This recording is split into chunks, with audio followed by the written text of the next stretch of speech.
Do you have a tough challenge with your supply chain or logistics? Loguru is the intelligent partner that works globally with manufacturers, retailers, and logistics businesses. We help our customers define, buy, and safely implement solutions across the supply chain. If you want a more sustainable future for your supply chain, visit loguru.co.uk. Complete end-to-end satisfaction guaranteed.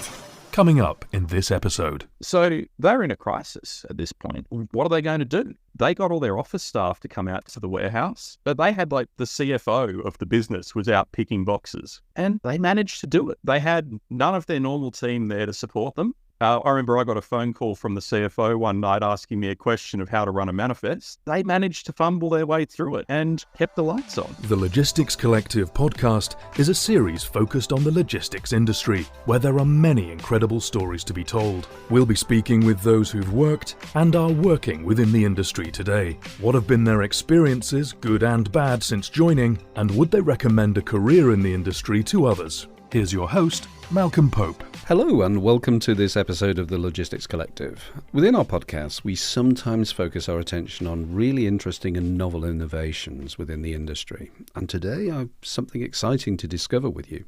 My guest today is really, really far away. But not just in distance, but also far away from the normal of technology development for logistics and supply chain in the most positive of ways.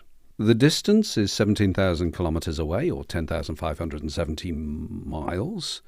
And as to the lead in technology, we'll come to that. So, from an operational background in warehousing and logistics, our guest developed a passion to make systemization more elegant, agile, and from a point of implementation and use, easy. We welcome Thomas Jackson, founder and managing director of Thomax Technology. Hello, Thomas. How are you doing? Hello, Malcolm. Thank you for the very kind introduction. I'm very well, thank you. How are you? I'm absolutely fine. And as I very often say to people, I'm rarely kind, I'm always honest. So there we go. Where are you speaking to us from? We're hearing a bit of an accent here, Thomas. So, could you help us out with that? This evening, I am home in Sydney, Australia. I spend a lot of my time all over the world, but tonight I am home in Australia. Well, it's a fantastic place to be.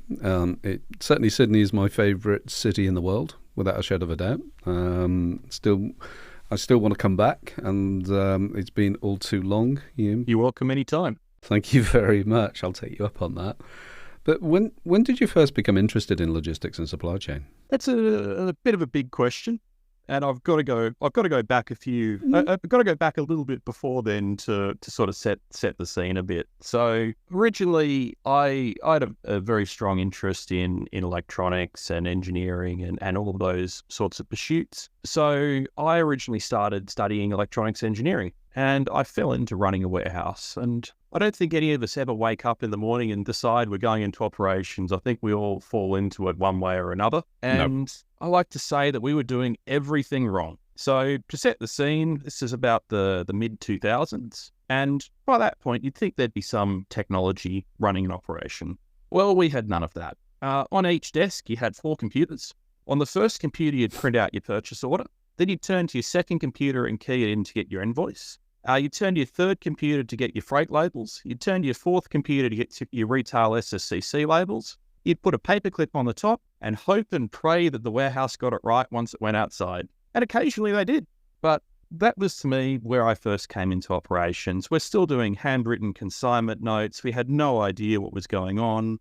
If we had a customer calling us asking about their order, the answer was, well, it's either in my warehouse, in transit, or in your store, so we'll try and find it, I guess. Clearly that wasn't going to work very well. I started making a few little scripts to make System A talk to System B and automatically fill in some paperwork here and a few Excel spreadsheets there, and got to a point where we had something that sort of resembled a system. And with that, I was able to go to the business and say, hey, we need to get serious here. We need to go out to market, get a solution, because surely somebody somewhere in the world has solved this problem. We're not a unique business here. But it actually turned out that we had a bit of uniqueness to us, because we could do anything from filling a full truckload of a single product into a major retailer, all the way down to I could send a spare part 1 by 1 by 1 centimetre to your house. I could do a mixed case, I could do mixed pallet, I could do all of the above on the same day, but none of the systems really catered for that breadth of process. And then we start throwing in extra requirements like QA requirements and the like.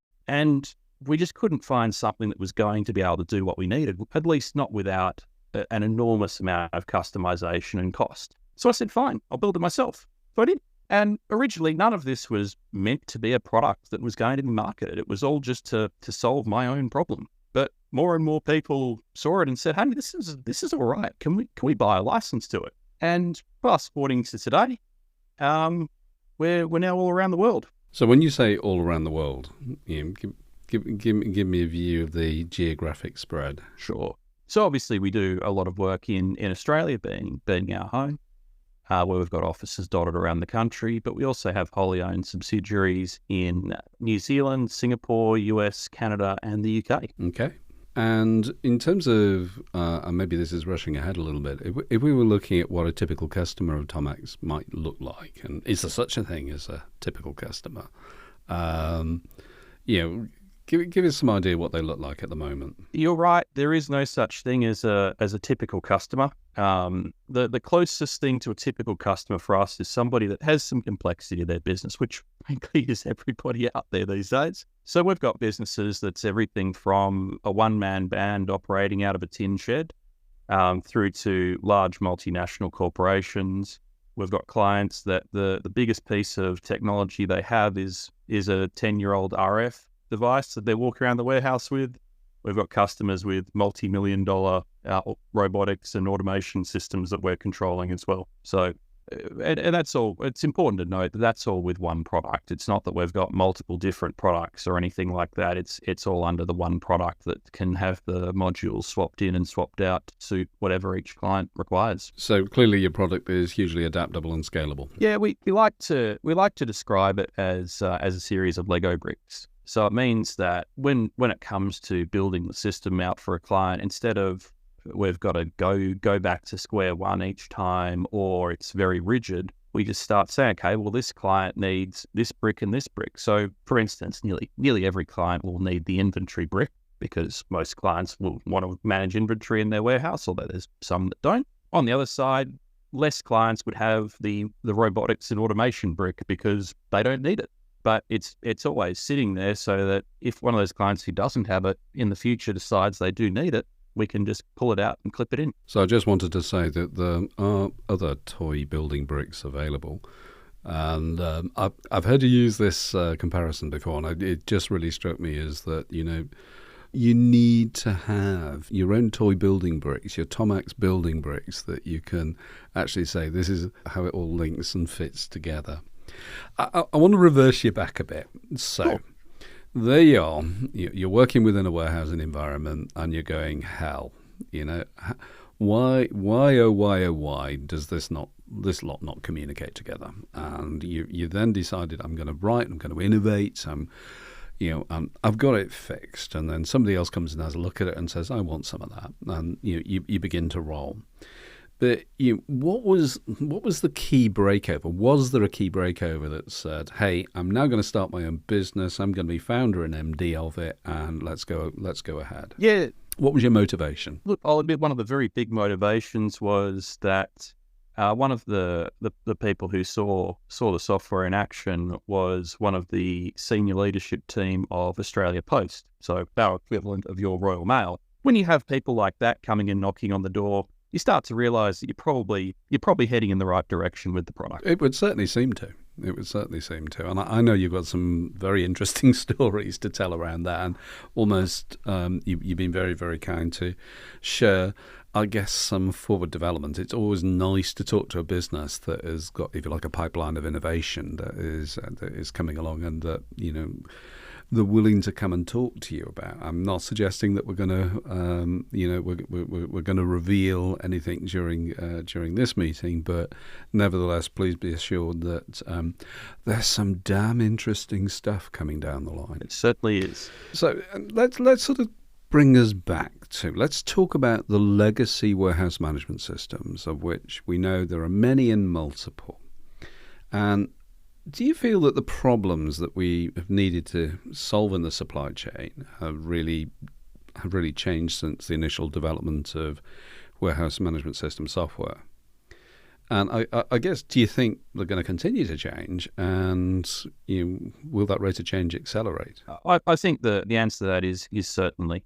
So just looking at my own personal experience running a warehouse, when I first got into the industry, and as I said earlier, the mid 2000s, our standard order. So I'll talk about one particular retailer that we were supplying. They would give you an order on the first of the month, and that was your order for the month. So one big, nice order, great. We knew that was coming, and get it out the door. Then that same retailer, and this is all in the period of a few years, that same retailer came to us and said, okay, we want to order fortnightly now. So suddenly my handling costs effectively doubled overnight, because not only have I now got to pay 2 sets of freight, I've got to touch every product twice. But it gets even worse than that, because when they were ordering once a month, a lot of my picks were going to be nice, easy, full case or full pallet picks. Suddenly that customer's now turned into a split case pick or split pallet pick, which that's naturally a lot more expensive. Then that turned into they wanted to order weekly from us, which that got even worse. And then that turned into we'll order whenever we feel like it. It might be twice a week, might be 3 times a week, might be once a month. But by the way, you better be ready for it, and you better make sure that you meet your SLAs. So suddenly you've got this thing which used to be relatively simple. If we talk about the, in inverted commas, old-fashioned warehousing of you pick up a pallet and put it on a truck, or worst case, you pick up a full case pick and put it on a truck, you could afford to have a lot of those, a lot of that wasn't quite as streamlined as it needs to be today. Because today, particularly with how obviously we've had the explosion in e-commerce and fueled by COVID lockdowns and all of that as well, suddenly that cost to serve and effort to serve has gone up significantly. So if we've got a process that, but let's say for argument's sake that you had a process that took even 10 seconds in order to do. If you're filling, let's say, 100 orders a day because they're full truckload orders, you can get away with that. Turn that same volume into e-commerce orders, that might be 10,000 orders. That will just sink a business. So, and I only see that getting more and more. And particularly, we start getting into other complexities as well now. So we've obviously got, particularly with that e-commerce boom, we're now talking about staffing availability. We're talking about freight network capability. And then a key thing that is really starting to come to the forefront now is what's the environmental impact of supply chain? And there is a truth. I have my little soapbox I go and climb up on occasion, and I'll go and have a little bit of a rant in terms of there's an awful lot of rear view mirror gazing in terms of what is sustainable and what is not.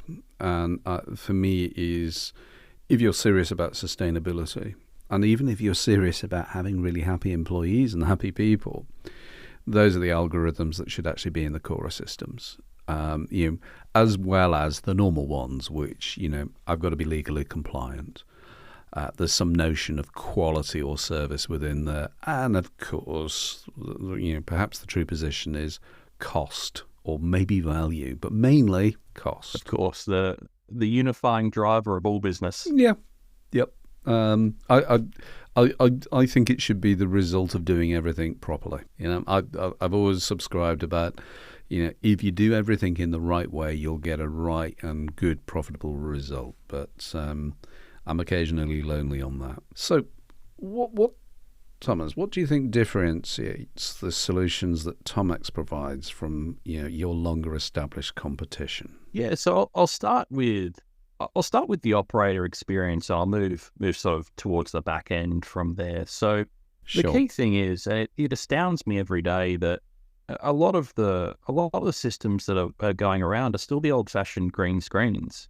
Now, if we talk about a continuing casualisation of the workforce, and if we're going to talk about soapboxes, I've got opinions on that topic, but we'll move right along from there. If you've got a rapidly turning over staff profile in your warehouse, and you've got a system that's really hard to use, that's going to cause you problems. Like I was assisting a couple of years ago with UAT for a client that was moving to us for another system. And at one point we were doing testing in the old system and the new system just to validate the processes were working together. At one point, I turned to their super user and I said, I own a WMS company and I have no idea how this system is supposed to work. Because it was like at the end of every order, you had to press like F2, F5, up arrow, enter, enter, 2, enter. Like it was impossible. Whereas we make it really simple. You scan the right barcode, the screen goes green. You scan the wrong barcode, screen goes red. Nice, easy, human understandable things that it sounds really simple when I put it that way, but it makes a really, really measurable difference. Then moving sort of a step back from what that pure operator experience looks like, we start talking about system workflows. So our standard, one of our developers recently told me that we had over 150 different ways in the standard out-of-the-box configuration of being able to ship an order through the system. Okay, not every client's going to use all 150 different ways, but we find our clients are able to use, most of them will use 2, 3, 4, maybe up to 5 and 6 for complicated environments. So they can have the right orders going down the right streams rather than try to cram everything into one workflow. Which again, you go back to what I affectionately refer to as the old guard of our industry, and they're very much you've got a one-size-fits-all approach. If that size doesn't fit, then change your order profile so it does fit. Whereas we look at that and say, well, no, that's a ridiculous proposition. Then moving further back from there, when we start talking about the framework of the system itself, as I mentioned earlier, we follow the Lego brick principle through using things like microservices where we can bolt in and bolt out different pieces as we go. Then, of course, we have to talk about integrations, which it feels like in a lot of systems a bit of an afterthought, whereas we approached it from day one that integrations have to happen. Going right back to where my story came from, I remember being in the office late at night, just keying data between systems. So to me, when I was designing this in the first place, it had to be able to talk to other systems. So natively, we've got communication in the old FTPs and SFTPs and CSVs, but right through to all your brand new APIs and REST and all those other lovely acronyms and everything in between, because we understand that we've got some clients with the old mainframes that only speak flat file, and that's what we have to talk, but also what the 21st century is. So those are, obviously I can talk more about it, but those are a few sort of key points that I see as we move through the different tiers of the system. Now, I've been a reasonably enthusiastic automotive, a degree of passion about cars and stuff. Often I'll perhaps go and make wrong relations, but I would examine the current WMSs are a bit like a boy racer tricked up version of a 1970s Holden or a Vauxhall or an Opel or a Chevrolet, depending on where you're living. And so you've got that architecture, you've got those restrictions. So the key question is, how can you make it more environmentally friendly? How can you make it safer? How can you actually make it more cost effective? How can you make it be able to service that? And that wouldn't be a great starting point to actually build something for the modern age, whereby things are a lot different. Our sources of energy are increasingly different. We're much more focused from an environmental perspective. And so we're looking for a lot more safety, better handling characteristics, much more technology. And so, I do feel that there are a number of systems out there that have got, a pretty GUI, but it's actually pretty ooey underneath. It's about basically going under. It's back to that green screen, and I'm of an age. I can still sort of hanker back towards something with a green screen, but it's I like old Nokia phones as well, but I'm not necessarily using them on a day-by-day basis. Yes, so I have a fondness for retro tech as well, but yes, I much prefer my late model Android over the old Nokia. Yeah, indeed. Lot more I can do on it. So what do you think are the most difficult issues with using some of your competitors' WMSs? For me, the biggest thing that I always look at is, what's the training burden? Can I bring somebody in and have them up to speed quickly? Again, it goes back to that casualization of the workforce that I mentioned earlier. When we start talking about that, you might have somebody that comes into your operation maybe only for a couple of days. So you can't afford to have to spend half a day to a day just to get them up to speed. So one of the key design tenets that I went into this with was I needed to be able to bring somebody in off the street, give them 15 minutes of training and send them on their way.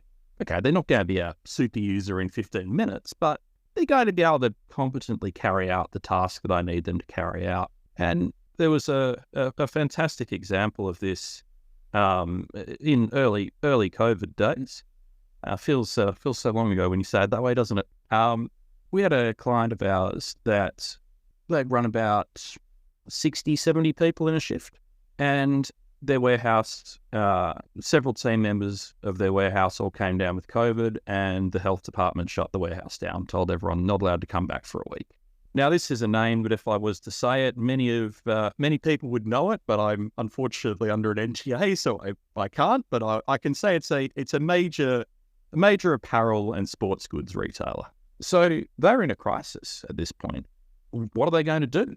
So they got all their office staff to come out to the warehouse. And these are people who, a couple of them might have worked in a warehouse before, or they know of the warehouse, but they had the CFO of the business was out picking boxes, and they managed to do it.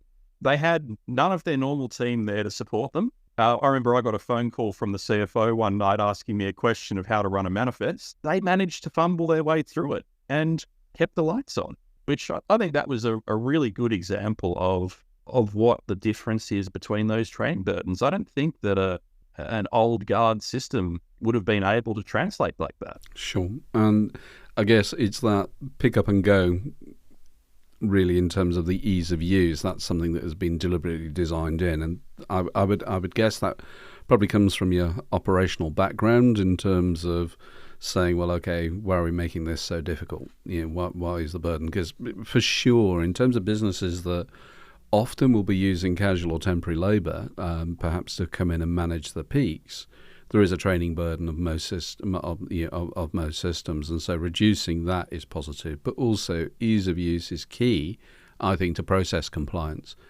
If you make it easy for people to do the right thing, you're going to have a better and smoother operation as a result of that. I remember one system I saw had it would show their pickers the total amount to pick and what they picked so far. It didn't tell them what they still had to pick, though. So you'd see the pickers, they'd be out there and they go, okay, so I've got 96 total to pick. So far I've picked 72, so that means I've got let me get the calculator out. And it was really, really interesting watching that, because they also made a lot of mistakes. Yep. And it's not to say that their team were incompetent or malicious or anything like that. Nope. It's just that when you've got that burden in between the operator and getting the job done, it only takes a momentary lapse in concentration to make a mistake. Yeah, I agree. I think systems, wherever possible, should be easy to use. Coming to the gamification view, I think they should be fun to use as well. But perhaps in terms of looking at future ideas, that is something that is key. I mean, I've looked at your system, and to me, it does seem to be it's incredibly easy to use. But I know how intelligent it is within the background, and I understand that we can't in a podcast ever cover the full breadth of functionality that exists within there. But what I would say to the listener is, within Thomax, an awful lot that is perhaps either extra or additional configuration, or all of this within a normal WMS actually has already been engineered in as far as Thomax is concerned. And so that actually reduces risk, because when anything moves away from standard product, it increases risk, but it also increases speed. And I've got to relate, because we had some preparation prior to this, and I'm going to put Thomas on the spot a little bit now, but we were talking about ease of implementation. So we had a bit of a challenge in terms of how quickly you could do it. Now, to be fair, this is in the environment of being very, very well prepared beforehand, so I'm not going to mislead people. But Thomas actually put together a demo that within, I'll say, minutes. I'm not going to say how many minutes, but it wasn't many. But it was a low single digit number. It was a low single digit number. And it was from a warehouse map, from an understanding of process, from an understanding of configuration. We could receive a PO in, We could put stuff away. We could understand what it is. We could pick it. We could dispatch it. And actually also have an API going into an AMR or cobot actually then was activated, and that was done within minutes. And that is the proof in terms of, a lot of system implementations, literally these days will take months, and certainly months if you want to do them properly and safely, whereas Thomax have a different approach, I would say. It's more agile, it's quicker. This is why they're often called in. They're a bit like international rescue, although Thomas doesn't look as though he's related to any of the Tracys. But he has brains, but he's not brains, if you see what I mean. Anyway, why are you so passionate about your role in Thomax, Thomas? I like to say to people, I really, and I genuinely mean it when I say this, I really like what I do. Because I get to deal with some really interesting problems, really interesting people, really interesting solutions every day of the week. Like today I spent some time, and this is something I definitely can't talk too much about, but I spent some time today with an automation partner looking at some products that they're just about to release to market. And it's one of those things I just get to say, wow, like I'm one of the first people in the world that's seen this technology. And I know that pretty imminently I'm going to be implementing it somewhere. My team, I should say, but I like to see it as well. And it's also, but even down from that, it's just for me, it's addictive of how can I make a process better? Where can we see something improve? And to me, that's just genuinely good fun. And that passion shows. And myself and Thomas have had some hugely entertaining conversations going through this, and he was even kind enough to come and land on the doorstep of my hometown, which, for those that you don't know, is the wonderful market town of Congleton in Cheshire. And we had a few beers and a few bites to eat and a few good bits of discussion. And now we're holding a podcast where we're 10,000 miles apart. But I do know he's coming back to the UK a little later this year, so we'll have a catch up and probably some more beer as well. I'm sorry. So you mentioned teams before, and I would absolutely always say that all organisations are as good as their teams. Could you tell us a little bit more about the team at Thomax? Yeah, and you're 100% right, is that there's no way that I could be here today without the support of our team. So we've got a team dotted all the way around the world, as I mentioned earlier, Australia, New Zealand, Canada, US and UK, providing coverage all around. And one thing I should say is that we're very careful that it's one team. That Thomax Australia is not a different Thomax to the UK or to Canada or to anywhere else, which allows us to provide true global service to our clients, both for our clients that are global in nature, because we do have clients that do use us in different parts of their business around the world, but even just for our clients who need support at odd hours of the day. So, for instance, if let's say that one of your countrymen needed support at 2 a.m. your time, they'll probably come through to somebody in Australia, and they'll get the same level of support as if they called at 9 a.m. or 3 p.m. Our team are really passionate and really, really interested in the industry as well. I've been very, very lucky to build the team that I've built. A lot of our team as well have operational experience too.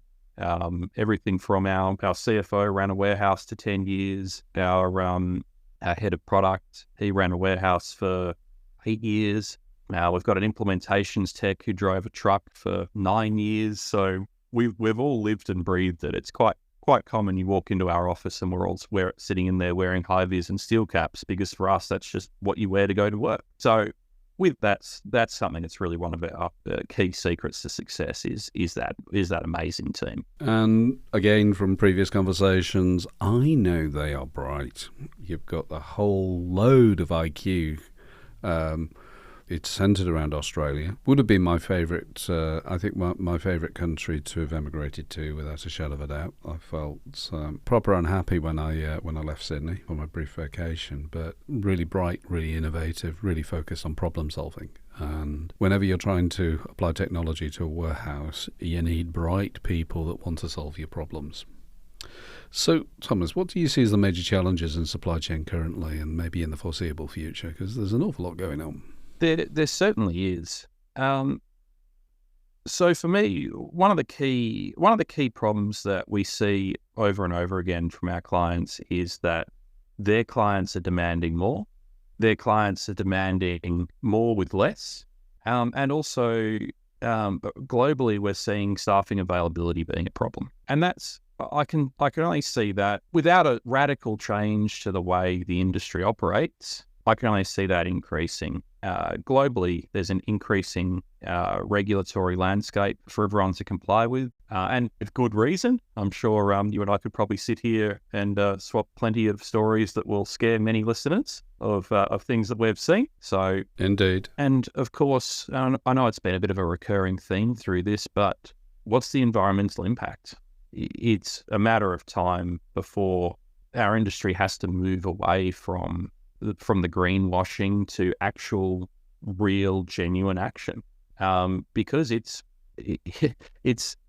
got a lot of environmental impact, particularly when we start talking about products that have manufacturing done on one part of the world, then the sub-assembly sent to the other side of the world just to be sent back again a few weeks later. Those sorts of things, I can see that becoming a huge problem. So we're looking at, there's a focus on problems, and I don't disagree with anything that you've said, and I think placing sustainability at the core of our business intelligence systems in one form or another, that for me I would begin to feel more confident that we're not just paying lip service. It's a bit like the number of logistics providers I see. Hey, we've got a new electric truck. I'm thinking, well, so what?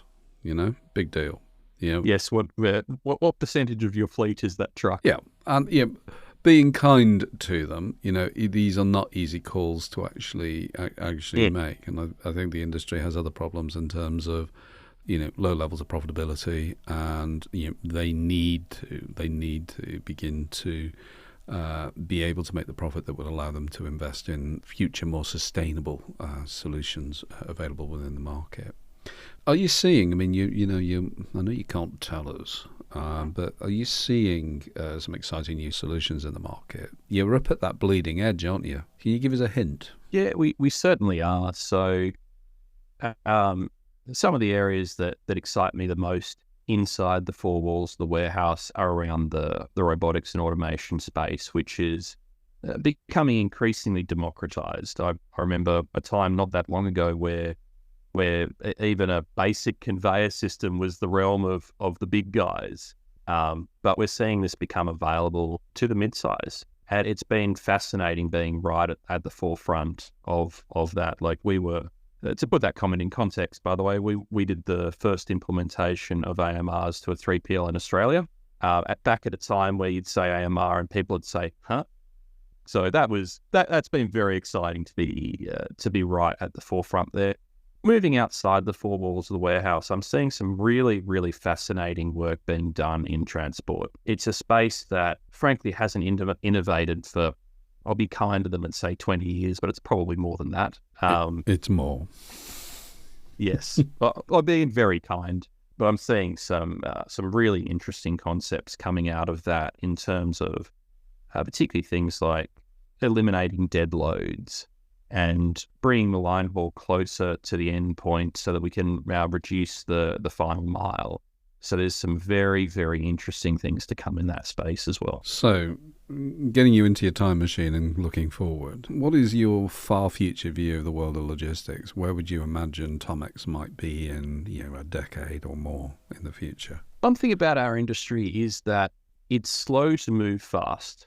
And what I mean when I say that is that we see periods of limited innovation followed by little blips of activity. So I think the next 2, 3, 4 years, we're probably going to see some incremental improvement. But coming into particularly we start talking about the 5+ years time, I can see a lot of technologies now that are experimental becoming something that's actually a genuine business product. Like, for instance, just thinking if I'm allowed to talk about this. Yes, I think I'm allowed to talk about this. we're engaged with, I can't tell you who I'm engaged with, but we're engaged with somebody that we're doing exploratory work with them around using consumer drones for stock taking purposes. Now, whether that ever actually takes off, pardon the poor joke, or not, it remains to be seen, but those sorts of things I can see coming and making a difference. I keep coming back to automation as well, and I can see automation, particularly in 10 years. I think that'll be a completely different thing. I think the warehouse of 10 years or 50 years, I'm not even going to try to speculate on, but I think we're going to start to see that we're going to see a much more heavily automated future. That said, there's still, we've perpetually been 5 years away for a very long time of having true automation. Because if you think about if I put a product on a desk in front of you right now, Malcolm, you'll be able to pick it up no matter where I put it on the desk, what orientation I put it. You'll also be able to use your eyes to tell me if that's a damaged product. There's some very interesting research happening in that space, but it's a long way from the prime time. I've been hearing ever since I've been in this industry that that's 5 years away. But I think we're actually getting to a point where that is in that 5+ years radius now. I think it's interesting. I think the automation piece is absolutely spot on, and having been somebody that worked on teams implementing what I would say is more traditional automation, the big ticket item stuff, with conveyors and high bays and layer picking devices, etc. What you're now seeing is something that's quite different. And we were talking to an AMR provider, and they're actually looking at AMR rental, so that for your peak periods, there you go, we can go and actually stand these down. They're designed to operate on almost like a standard plug rather than 3-phase, and you just plug them in and there they go. But I think automation offers, it's not just the democratization of the automation. I think the automation actually has, in terms of the democratization of commerce, and so I think it levels the playing field between the really big corporates and perhaps some of the small Joes and Josephines out there that are running their own business, and gives them an opportunity to be as sophisticated and give them a platform for growth. And that piece absolutely fascinates me. Yes, we're in an interesting part of the market cycle right now where while that democratization is certainly happening, you've got to be on the bigger side of medium for it to make sense. So it is creating a gap, but as that comes down, I can certainly see a place where that's going to happen. Absolutely. So look, Thomas, if I was a logistics business or warehouse operator based in the good old United Kingdom, how could we find out more, and how would you support that potential business or operator locally? Yes, so we obviously have a local team in place, but we could certainly do with expanding our reach in the market. And what I would like to ask is, would Laguru be interested to help us implement and support our solution in the UK? Well, that's a bit of a shock. Look, I'll be really honest. I mean, having looked at your competitors, that would be a relatively easy decision for me to make. The answer is yes, we can start tomorrow. So, on that bombshell, you can be assured that shortly it'll become very clear as to how you can find out more about a new leading and innovative player in logistics systems and automation. Thomas, thank you so much for giving up your time. And I wish you a pleasant evening. It's the end of your day. It's the start of mine. So, look, all the very best, Thomas, and thank you for making time. Thank you, Malcolm. It's always a pleasure. So if you like what you've heard today and would like to hear more podcasts like this, please consider following us on logisticscollective.com. We will then provide you with an update as and when a new episode is produced. The Logistics Collective podcasts are available on most podcast platforms, including Spotify and Apple. Thank you. You can get in contact by email, podcast@logisticscollective.com, or leave a voice message on our website, logisticscollective.com. The podcast is a production by Laguru.